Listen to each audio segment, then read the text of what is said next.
जिसमें सबसे पहले हम देखते हैं राष्ट्रपति की कार्यपालिका संबंधी कार्यपालिका संबंधी अर्थात कार्यों के संचालन हेतु अलग अलग नियुक्तियां, जैसे आम चुनाव के बाद बहुमत दल के नेता को प्रधानमंत्री नियुक्त करना। ध्यान रखेंगे, प्रधानमंत्री का चयन नहीं होता, प्रधानमंत्री की नियुक्ति होती है।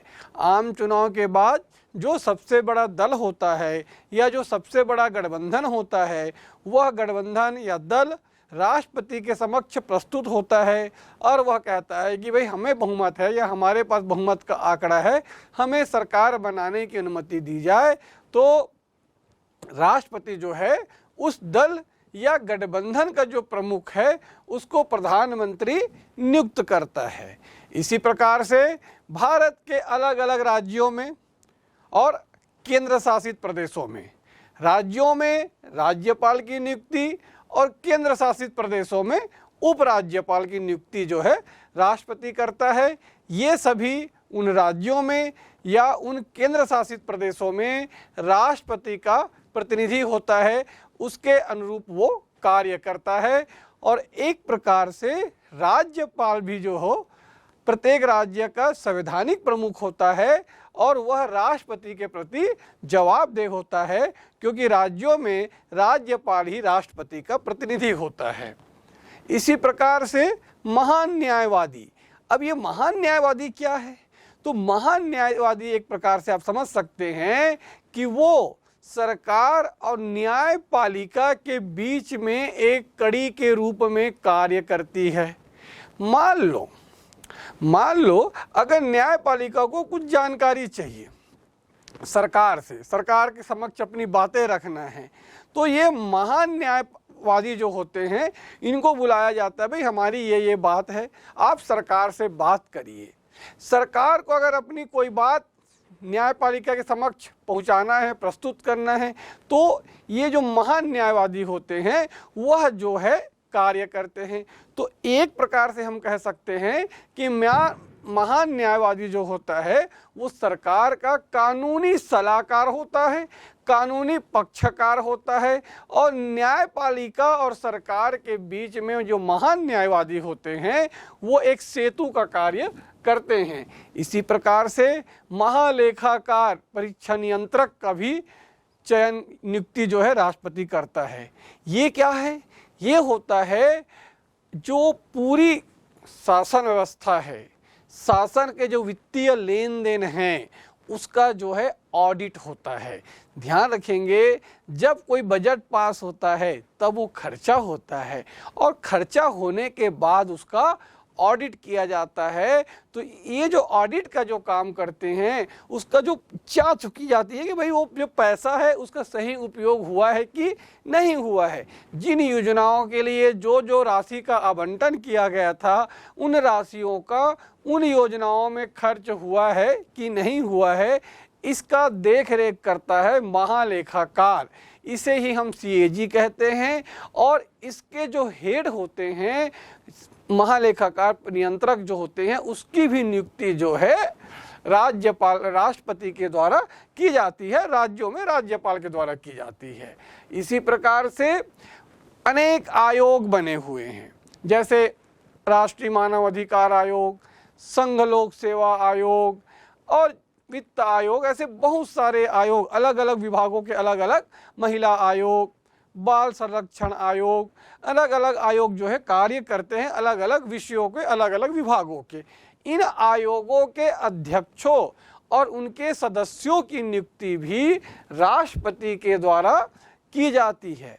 इसी प्रकार से प्रधानमंत्री की नियुक्ति के बाद प्रधानमंत्री के सलाह पर कैबिनेट का गठन होता है, तो इस कैबिनेट की नियुक्ति भी एक प्रकार से राष्ट्रपति के माध्यम से ही की जाती है। तो इस प्रकार से हम राष्ट्रपति के कार्यपालिका संबंधी शक्तियों को हम देखते हैं। आगे विधायी शक्तियां। विधायी शक्तियों में राष्ट्रपति दोनों सदनों का, हमने जब संसद पढ़ा तो हमने देखा संसद के 3 सदन हैं या 3 अंग हैं, राष्ट्रपति, राज्यसभा और लोकसभा। ध्यान रखेंगे, राष्ट्रपति सदन का सदस्य नहीं है, लेकिन चूंकि वो संवैधानिक प्रमुख है और वो दोनों सदनों में अपने शक्तियों का प्रयोग कर सकता है, इसलिए उसे संसद का अंग माना गया है और दोनों सदनों का संयुक्त अधिवेशन बुलाने का अधिकार जो है राष्ट्रपति के पास होता है। इसी प्रकार से अगर किसी सांसद को उसकी योग्यता की बात आती है या उसे अयोग्य ठहराने की बात आती है, तो राष्ट्रपति निर्वाचन आयोग से परामर्श लेकर उसकी योग्यता का मापदंड या निर्धारण कर सकता है। इसी प्रकार से अगर कोई अध्यादेश लाना है, अध्यादेश मैं स्पष्ट कर दूं कि अध्यादेश क्या होता है कि अगर सदन का सत्र नहीं चल रहा है, अभी जैसे कि सदन के 3 सत्र होते हैं, बजट सत्र, मानसून सत्र और शीतकालीन सत्र, सबकी अपनी अलग अलग अवधि होती है।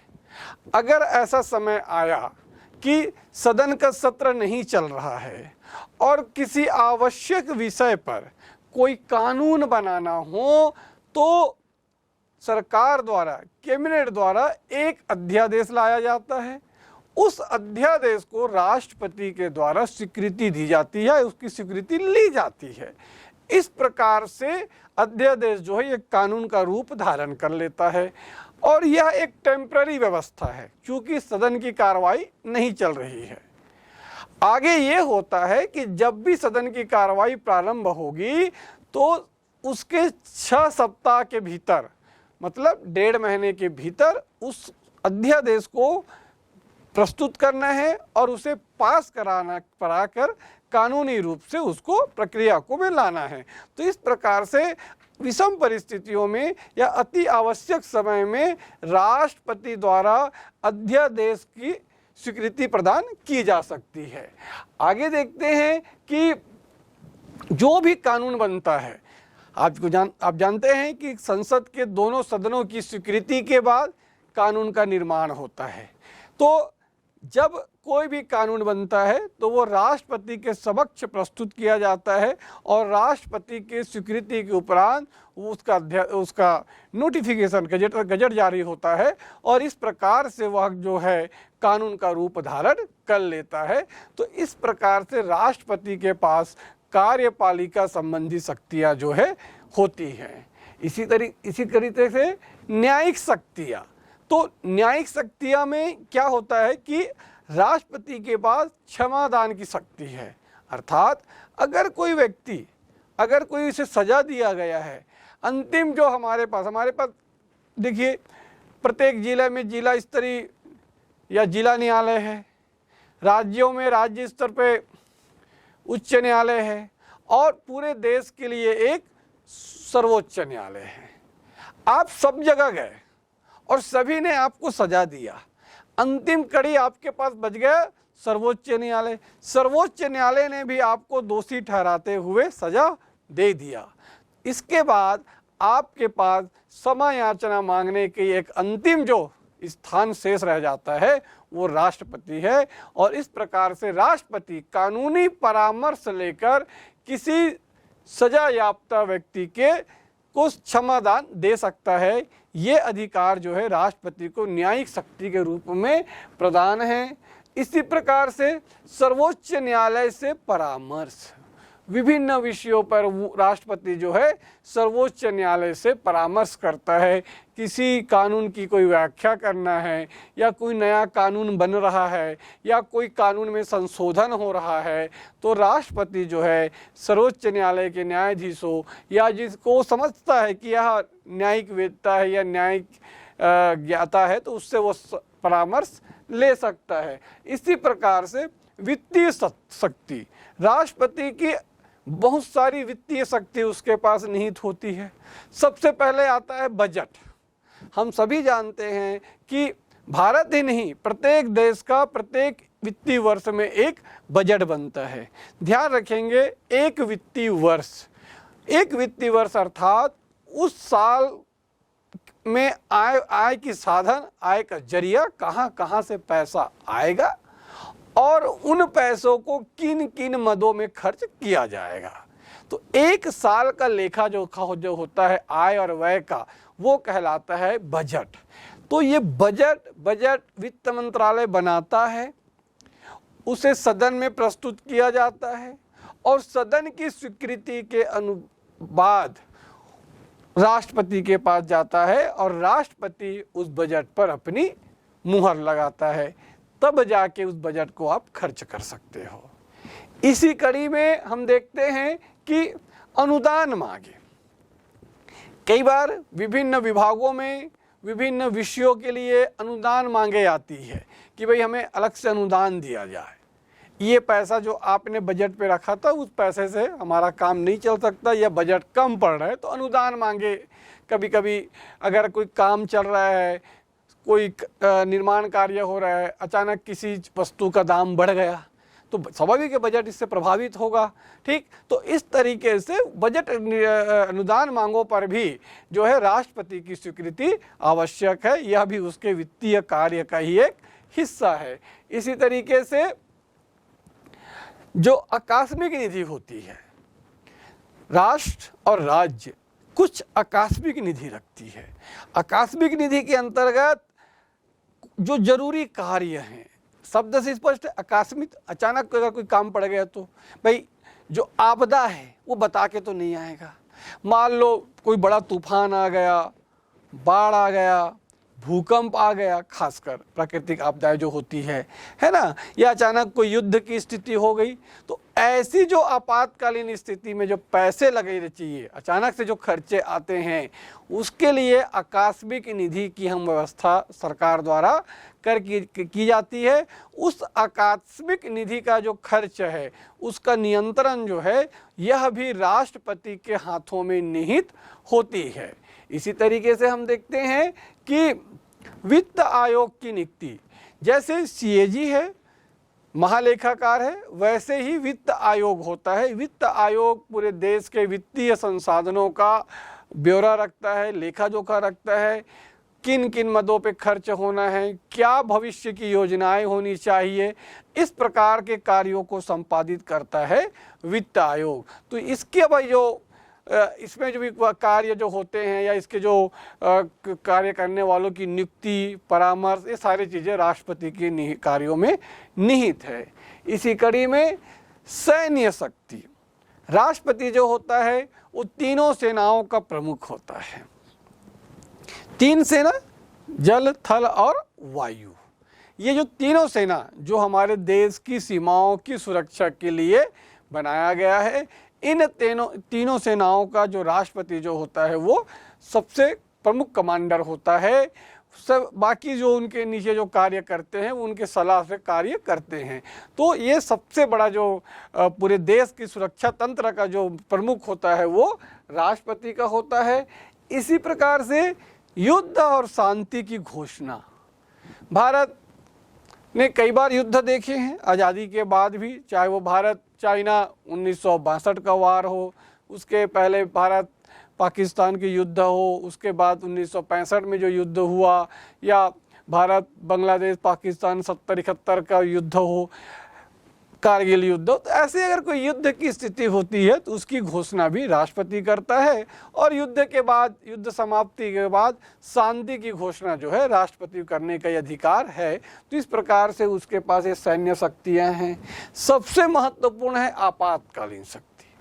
आपातकाल जो नाम से स्पष्ट है, इमरजेंसी है ना भाई। हम कहीं जाते हैं तो लिखा रहता है इमरजेंसी गेट, हर जगह होता है, चाहे वो किसी ऑफिस में इमरजेंसी विंडो होता है, डोर होता है, चाहे वो आप बस में बैठे, चाहे वो आप प्लेन में सफ़र करें, किसी बड़े कॉम्प्लेक्स में जाएंगे, तो ये रखा जाता है। क्यों? अचानक आप जो मेन डोर है अगर उसमें कहीं कोई दिक्कत आ रही है तो आप बैक डोर से निकल सकते हैं। इस प्रकार से आपातकालीन, तो यहाँ पर राष्ट्रपति के लिए जिन आपातकालीन शक्तियों की व्यवस्था की गई है उसे कहते हैं बाह्य आक्रमण या आंतरिक विद्रोह। मान लो देश के भीतर अगर कोई आंतरिक विद्रोह हो गया है जिसे शासन संभाल नहीं पा रही है, चाहे पूरे देश में हो चाहे किसी राज्य में हो, और या कोई बाह्य आक्रमण हो गई है जिसको संभालने के लिए कुछ कठोर निर्णय लेने हैं, तो इस परिस्थिति में राष्ट्रपति जो है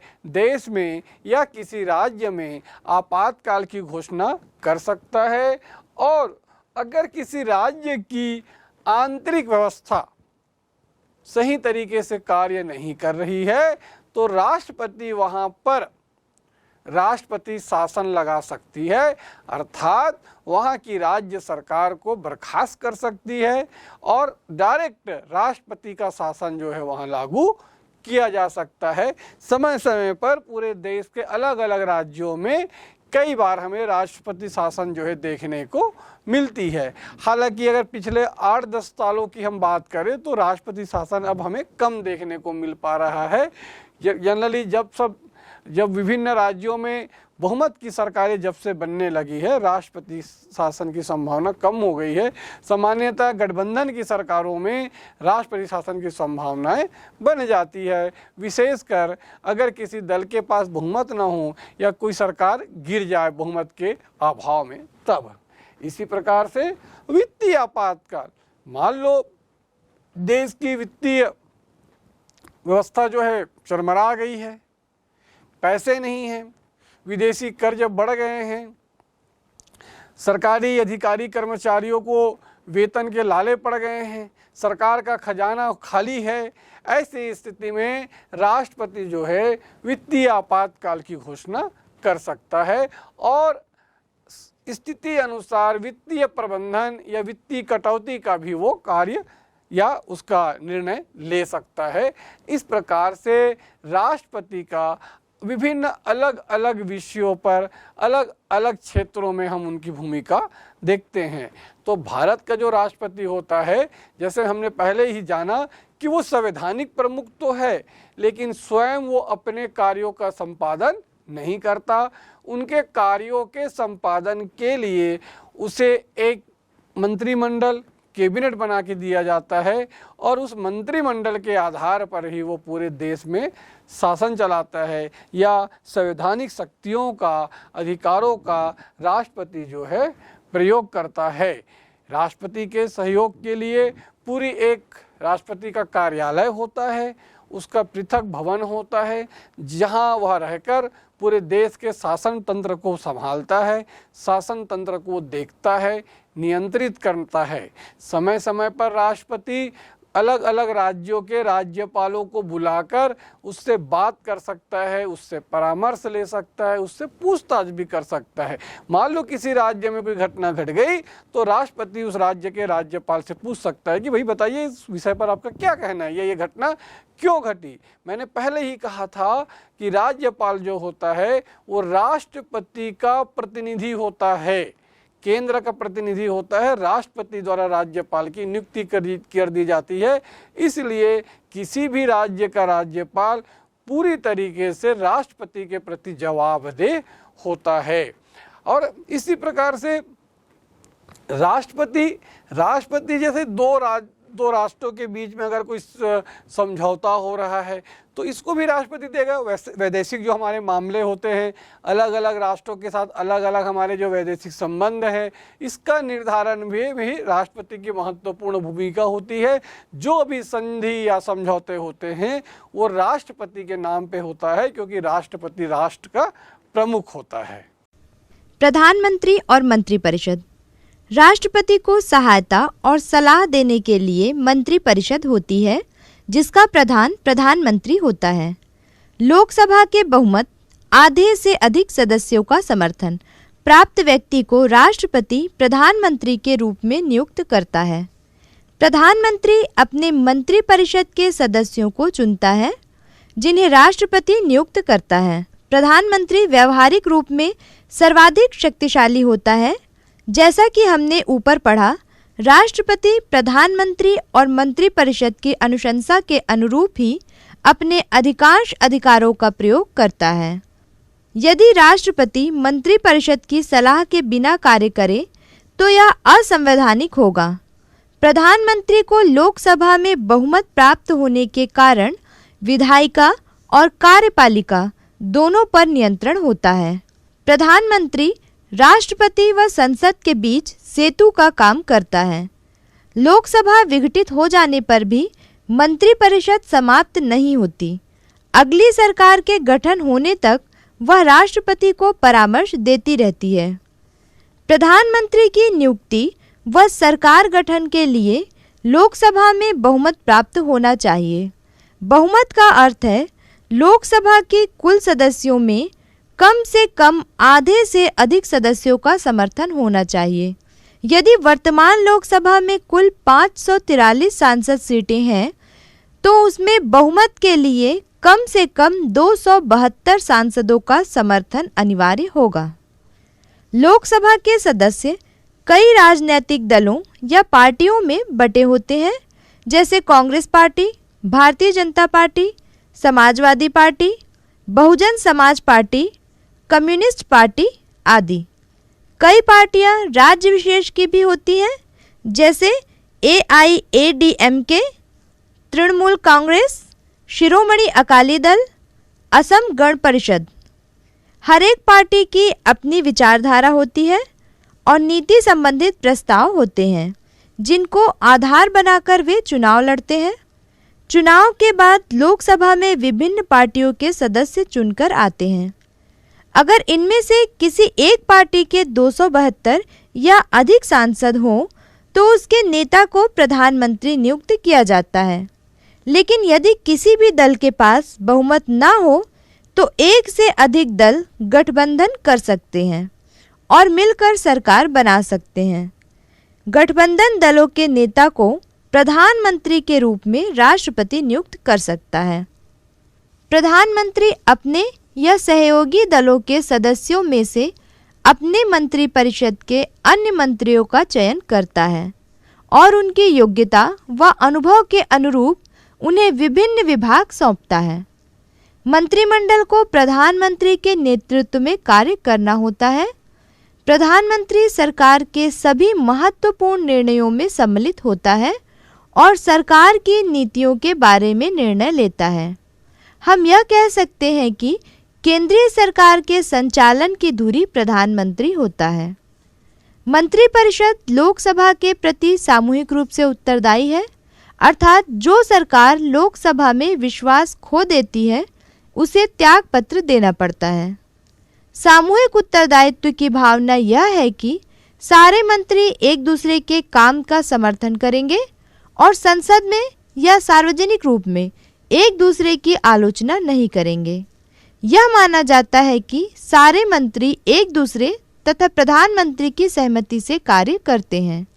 यदि किसी एक मंत्री के विरुद्ध लोकसभा अविश्वास व्यक्त करे तो मंत्रिपरिषद को इस्तीफा देना होता है। मंत्रिमंडल के सदस्य तो राजनेता होते हैं और वे बहुत सीमित समय के लिए मंत्री होते हैं। इनका मुख्य काम नीतिगत निर्णय लेना और विभागों और लोगों के बीच कड़ी के रूप में काम करना होता है। मंत्रिमंडल को राजनैतिक कार्यपालिका कहते हैं। इसके अलावा सरकारी नौकरों, पुलिस आदि का एक बड़ा ढांचा होता है जिसे प्रशासनिक कार्यपालिका कहते हैं। ये लंबे समय के लिए नियुक्त होते हैं और संबंधित विभाग के कामकाज में निपुण होते हैं। इनकी मदद से सरकार अपनी कार्यपालिक जिम्मेदारियां निभाती है। संसद, राष्ट्रपति, इसके बाद देखते हैं प्रधानमंत्री और उसका मंत्रिपरिषद। जैसे कि हमने पहले ही चर्चा किया कि राष्ट्रपति के कार्यों के संपादन और सहयोग के लिए एक मंत्रिपरिषद होगा और उस मंत्रिपरिषद का जो प्रमुख होगा वो प्रधानमंत्री होगा। ध्यान रखेंगे कि भारत में संसदीय व्यवस्था लागू है और ये संसदीय व्यवस्था हमने ब्रिटेन से लिया हुआ है। तो जो प्रक्रिया भारत में अपनाई गई है बस वही प्रक्रिया जो है ब्रिटेन में अपनाई गई है। फर्क इतना है कि भारत का जो प्रमुख होता है, संवैधानिक प्रमुख है राष्ट्र का, वह राष्ट्रपति होता है और ब्रिटेन में वहाँ का क्राउन, राजा या रानी जो उसको धारण करता है वह वहाँ का प्रमुख होता है। इस प्रकार से हम देखते हैं कि भारत में प्रधानमंत्री और उसका मंत्रिपरिषद, तो इसका गठन क्यों किया गया है? इसका गठन इसलिए किया गया है कि वो राष्ट्रपति को सलाह देगा, उसके कार्यों को संपादित करेगा, सहायता प्रदान करेगा। अब आते हैं प्रधानमंत्री। प्रधानमंत्री कौन? फिलहाल देश के प्रधानमंत्री हैं नरेंद्र मोदी जी। तो प्रधानमंत्री का चयन कैसे होता है? पूरे देश में जब आम चुनाव होता है, आम चुनाव मतलब लोकसभा का चुनाव, तो परिणाम आते हैं। परिणाम के बाद या तो किसी पार्टी को बहुमत मिले, और अगर किसी पार्टी को बहुमत नहीं है तो किसी गठबंधन को मिल जाए। हाल फिलहाल में भारत में 2 गठबंधन काम कर रहा है, एक एनडीए और दूसरा INDIA। एनडीए राष्ट्रीय जनतांत्रिक गठबंधन, जिसका मुख्य पार्टी भारतीय जनता पार्टी है, जिसके भी हाल फिलहाल में सरकार चल रही है पिछले 9 साल 10 साल से, और INDI UPA का लेटेस्ट वर्जन। जब 2004 का आम चुनाव हुआ, पूर्ववर्ती सरकार एनडीए सरकार अटल बिहारी वाजपेयी के नेतृत्व में थी, उसकी हार हुई। उसके बाद कांग्रेस के नेतृत्व में एक गठबंधन बना जिसे हम UPA के रूप में बोलते हैं, यूनाइटेड प्रोग्रेसिव अलायंस, संयुक्त प्रगतिशील गठबंधन। और इस गठबंधन ने डॉक्टर मनमोहन सिंह के नेतृत्व में शानदार तरीके से बढ़िया 10 साल शासन किया देश में। 2014 में इसकी हार हुई और 2014 से लेकर अब तक मोदी की सरकार है। लेकिन इस सरकार की जो सबसे बड़ी खूबसूरती ये है कि इस सरकार को चाहे वो 2014 हो चाहे वो 2019 हो, दोनों लोकसभा चुनाव में इस सरकार को पूर्ण बहुमत मिला। बावजूद इसके इन्होंने गठबंधन को नहीं छोड़ा। और दूसरी ओर जो कांग्रेस पार्टी है जो विपक्ष में, उन्होंने अभी विभिन्न दलों को मिलाकर एक नया गठबंधन बनाया जिसको हम INDI के रूप में जानते हैं। तो आम चुनाव के बाद जो बहुमत दल का नेता होता है लोकसभा में, ध्यान रखेंगे, लोकसभा में बहुमत दल का जो नेता होता है वह उसे राष्ट्रपति जो है एक प्रधानमंत्री के रूप में नियुक्त करता है। यहाँ पर भी स्पष्ट कर दूं कि जरूरी नहीं है कि वह लोकसभा का ही नेता हो। प्रायः ये माना गया है कि प्रधानमंत्री जो है लोकसभा का सदस्य होता है, लेकिन इस मामले में आज़ादी के से लेकर या 1952 जो पहला आम चुनाव पूरे देश में हुआ, तब से लेकर हाल फिलहाल तक अगर हम डॉक्टर मनमोहन सिंह को छोड़ दें तो बाकी सभी प्रधानमंत्री जो है लोकसभा में बहुमत दल के नेता रहे हैं। लेकिन डॉक्टर मनमोहन सिंह जो 10 साल तक प्रधानमंत्री रहे वो लोकसभा के मेंबर नहीं थे, वो राज्यसभा के मेंबर थे। तो इस प्रकार से राज्यसभा के रूप में वो मेंबर के रूप में कार्य करते थे, लेकिन वो देश के प्रधानमंत्री जरूर थे। तो आगे हम देखते हैं कि जो बहुमत दल का नेता को प्रधानमंत्री बना दिया गया। अब बहुमत आएगा कहाँ से? बहुमत के आंकड़े क्या हैं? राजनीति में अंकों का बड़ा खेल है, कहते हैं ना, राजनीति में आंकड़ों का, अंकों का बड़ा खेल होता है। तो बहुमत का बहुत साधारण सा फंडा है कि सदस्य किसके? लोकसभा के जो कुल सदस्य है जिसका चुनाव होता है 543, उसका आधा और आधे से एक ज़्यादा बहुमत निकल गया। तो लगभग जिस दल या गठबंधन के पास 272 सांसद होंगे उसका बहुमत होगा और वो जो है सरकार बनाएगी। जिसके पास इतने आंकड़े हो जाते हैं वो राष्ट्रपति के पास जाता है, राष्ट्रपति से निवेदन करता है भाई कि हमारे पास बहुमत है, हमें सरकार बनाने का अवसर प्रदान कर दिया जाए, और यह सांसद जो है हमारे बहुमत दल का नेता है। फिर राष्ट्रपति उसे प्रधानमंत्री नियुक्त करता है, शपथ कराता है, और उसके बाद प्रधानमंत्री के सलाह पर ही मंत्री परिषद का गठन किया जाता है। ध्यान रखेंगे, मंत्रिमंडल, मंत्री परिषद दो अलग अलग चीज होती है। मंत्रिमंडल कैबिनेट को कहा जाता है। कैबिनेट मतलब जो महत्वपूर्ण जो विभाग हैं, महत्वपूर्ण जो वरिष्ठ मंत्री हैं, उनका समूह है। मंत्री परिषद में सारे मंत्री आते हैं। भारत देश में मंत्रियों की अलग अलग व्यवस्थाएं की गई है, जिसमें जो सबसे महत्वपूर्ण होता है वो होता है कैबिनेट। हम प्रायः सुनते हैं कि कैबिनेट की बैठक में इस बात का निर्णय लिया। तो ये कैबिनेट होता क्या है? कैबिनेट कुछ मंत्रियों का एक समूह होता है। ऐसे भारत के परिप्रेक्ष्य में देखा जाए तो 18-20 बड़े ऐसे मंत्री होते हैं, बड़े विभाग होते हैं, बड़े नेता होते हैं, दमदार लोग होते हैं जो देश को चला रहे हैं, वो कैबिनेट के हिस्सा होते हैं। यहीं महत्वपूर्ण निर्णयों पर चर्चाएं की जाती है, महत्वपूर्ण निर्णय लिए जाते हैं। इस कैबिनेट के बाद जो होता है वो होता है राज्य मंत्री स्वतंत्र प्रभार। ऐसे मंत्री जो राज्य मंत्री का जिसको दर्जा दिया जाता है और वो विभागों में तो रहते हैं पर उनके ऊपर कोई कैबिनेट नहीं है, स्वतंत्र हैं। वो राज्य मंत्री हैं पर वो स्वतंत्र हैं, उनके ऊपर कोई कैबिनेट मंत्री नहीं है। इसके नीचे राज्य मंत्री होते हैं जो कैबिनेट के नीचे कार्य करते हैं।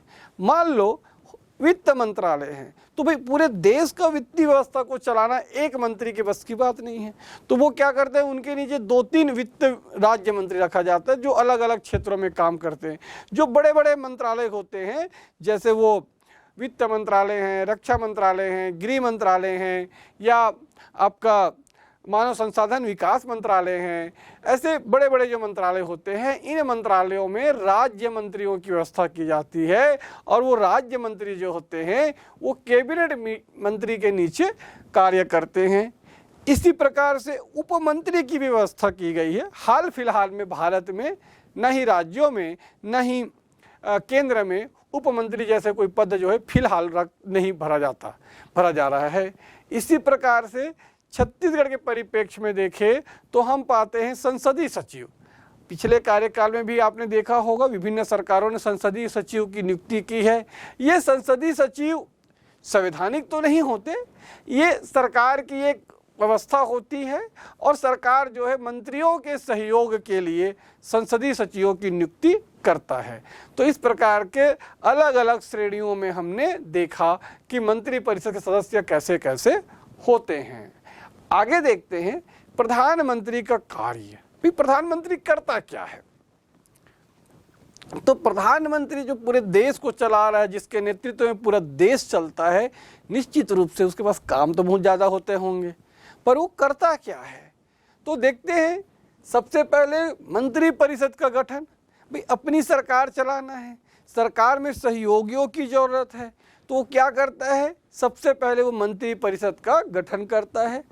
अलग अलग विभागों में अलग अलग विभागों के लिए अलग अलग मंत्री, और पहले मंत्रियों को बनाया जाता है, मंत्रियों के बाद उनके विभागों का बंटवारा किया जाता है।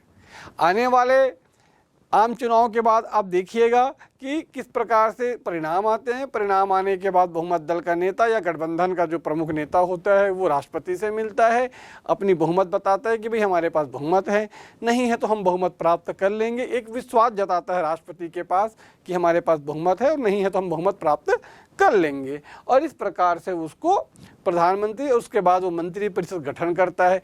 मंत्री परिषद का गठन करने के बाद अलग अलग मंत्रियों को उसकी योग्यता, उसकी कार्य क्षमता को ध्यान में रखते हुए उसके बीच में विभागों का बंटवारा किया जाता है। अब विभागों का बंटवारा हो गया तो उन विभागों के बीच में समन्वय भी जरूरी है। क्या होता है, हम घर की बात करें, घर में अगर 3 बच्चे हैं, 2 बच्चे हैं, दोनों में आपस में विवाद हो सकता है, तो उसको समन्वय करने के लिए माता पिता होते हैं, वो समझाते हैं दोनों के पक्ष विपक्ष को देखते हुए। वैसे ही विभिन्न विभाग हैं, उनके बीच में समय समय पर, चाहे वो राज्य में हो चाहे वो केंद्र में, मतभेद हमें देखने को मिलता है। तो ऐसे विभागों के बीच में एक सेतु का कार्य, एक समन्वय का कार्य करता है प्रधानमंत्री। मान लो सड़क बनाना है, सड़क परिवहन विभाग कह रहा भाई हमें पैसा चाहिए, वित्त विभाग कह रहा पैसा नहीं है, तो दोनों के बीच में अब विवाद की स्थिति आ गई। तो ये प्रधानमंत्री की जिम्मेदारी है कि वो विभागों के बीच में समन्वय स्थापित करे। अगर विभागों के बीच में समन्वय नहीं होगा तो विकास कार्य रुक जाएगा, देश का विकास या विभाग का विकास जो है नहीं हो पाएगा। फिर योजना आयोग जो पूर्व में था, हाल फिलहाल में हम उनको नीति आयोग के नाम से जानते हैं। जो देश का जो प्रधानमंत्री होता है, पदेन जो भी देश का प्रधानमंत्री होगा वो उस नीति आयोग का अध्यक्ष होगा। नीति आयोग में होता क्या है? नीति आयोग में योजनाएं, नीतियां बनाई जाती हैं कि हम कैसे राष्ट्र का विकास कर सकते हैं। आगामी, हमने कई बार आपने सुना होगा कि पंचवर्षीय योजनाएं चलती थी पहले, यानी हम 5 साल में इस कार्य को पूर्ण करेंगे, एक लक्ष्य लेके चलते हैं। तो 2047 तक भारत कैसा हो, हम एक योजना लेके चलेंगे, हम योजनाएं बनवाएंगे, उन योजनाओं को क्रियान्वित करेंगे, तभी तो हम विकसित भारत की कल्पना कर पाएंगे, उसको साकार कर पाएंगे। तो इस प्रकार से नीति आयोग के माध्यम से अनेक योजनाओं को बनाया जाता है, उनका क्रियान्वयन किया जाता है और उसको प्राप्त किया जाता है।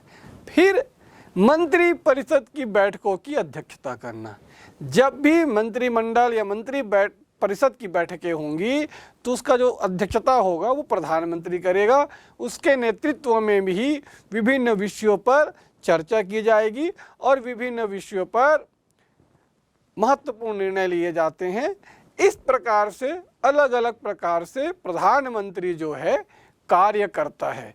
इसके अलावा बहुत सारे काम हैं।